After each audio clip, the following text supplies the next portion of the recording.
All right, welcome back to Hannity. All right, for more on the midterms, Jeff Sessions' resignation today, we go to the great one, Mark Levin, host of CRTV's Levin TV. Number one. By the way, your ratings were killer on Sunday night. We do our best. Great one. Thank me. Life, Liberty, and Levin right here on the Fox News Channel. Let's start with the results. I want three topics for you. You could go in any order. I want your take on the results, your take on the media, and your reaction to Jeff Sessions' resignation today. Well, you know, Sean, in many ways, it's one and the same things. The media were very angry today at that press conference, and you have to wonder why. I thought the president, they said, had a lousy night. You know, the Democrats take about 34 seats, and I want the American people to understand what that means is they have an 11-member majority in the House. And with that 11-member majority, most of which are Republican seats, they intend to do everything they can to cripple the executive branch and cripple the presidency. And I'll get back to that in a minute. What we saw today in that press conference was a disgrace to this country.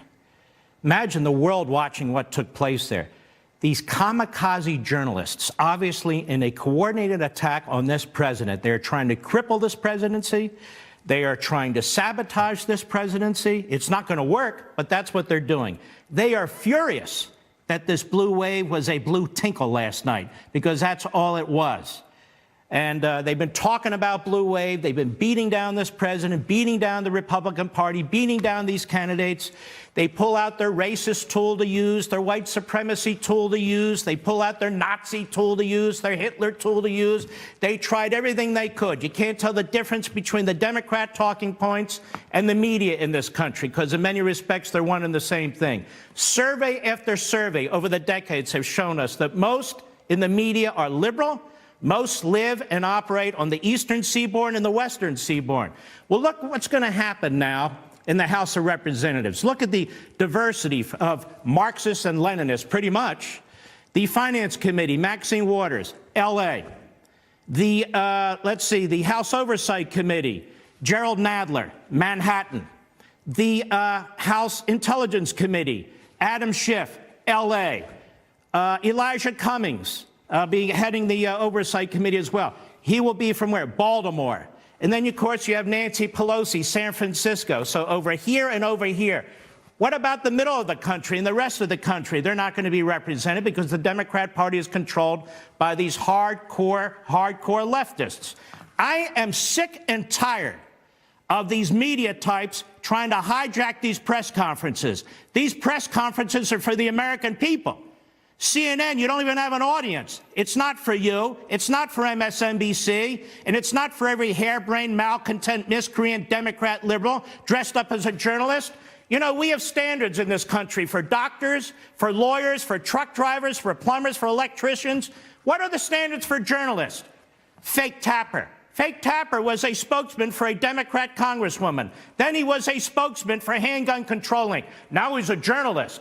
There's a guy that used to work for Obama who works at CNN. Now he's a national security reporter. What are their standards? There are no standards for journalists today. And let me tell the journalists, you say, tell the president, stop saying the media are the enemy of the people. No, he's not saying the whole media. He said that 1,000 times. Let me tell the media something.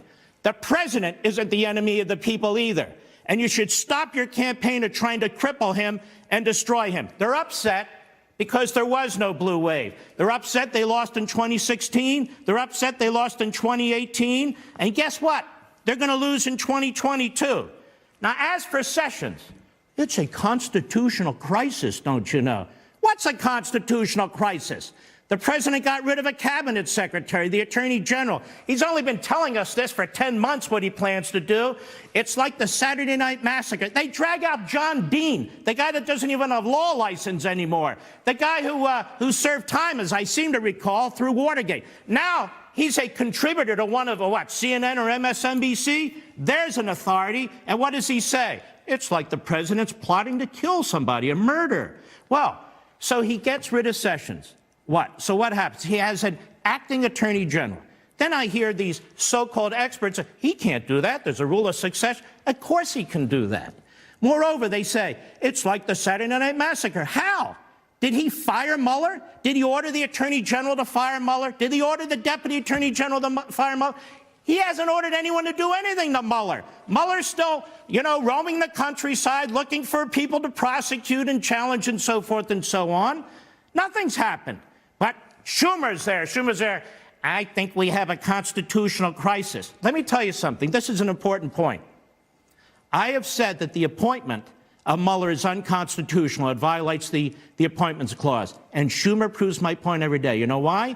Because if Mueller was just like an assistant U.S. attorney, a U.S. attorney, they wouldn't keep saying, he's separate, protect him, he's different, he has to report to himself effectively. That's why his appointment is unconstitutional, because it's supposed to go to the Senate and be confirmed. Just a little nicety there that I wanted to mention as well. In any event, the Republicans had a very good night, and they had a good night, quite frankly, because of the president. It's the president who held the Senate and some of these excellent candidates. And the losses in the House could have been worse, but they weren't worse. And that's why the media are furious, Sean. That's the bottom line. And I'm going to tell the media something. You're humiliating yourselves. You're embarrassing yourselves. The American people, more and more, are turning on you, not because the president says you're the enemy of the people, but because you act like the enemy of the people. You know what we learned in this press conference today, thanks to the media? Nothing. A presidential press conference isn't for CNN, which doesn't have any viewers anyway. It's for we, the American people. You ask questions to elicit information from our president so we can know what's going on. You know, Mark, I put up Barack Obama in his first midterm, 69 House and Senate seats. Bill Clinton, 60. 3 times it's happened where a president in his first midterm wins this many seats. That's it. Yeah, but they're liberals, they're Democrats, they like them, so, they get treated quite differently. All right, great one. We call you the great one for a reason. Mark Levin, don't miss Life, Liberty, Levin. #1 show, Sunday nights, 10 p.m. You get to see it all right here on the Fox News Channel. When we